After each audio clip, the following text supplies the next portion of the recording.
Hi Mukta. Hi. In today's world of BPOs and call centers, how can this book help us?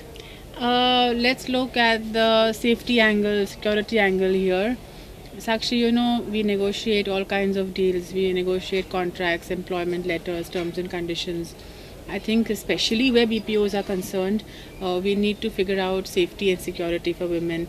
They work all hours. If it is not possible for them to work hours when it's the safest for them in the daytime, then I think if they're working in the night time, they must have security. They must have adequate people who are with them, who are taking them home. In India, so many instances happen nowadays. True, I agree. So can a woman be very upfront and just put it forward to the superior that she wants a day shift? I think that definitely she can. I think that ultimately what happens is that she's working the same job as the guy. The guy is feeling safe, he has no problem. She has the same output as the guy.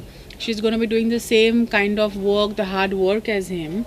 So why should she not be upfront in her demands? After all, she's a person who is offering a service to that BPO. She's their employee. They have to take care of their employees. It's not that because the employees are on the premises, they are only responsible for that time. They are the ones who are working with UK and USA and Australian companies, and therefore they are making their employees work in the night time. So it is for them that, look, if you want me working for you, I may be not so high fly that I'm working for a multinational. That does not mean I'm not a human being with equal rights.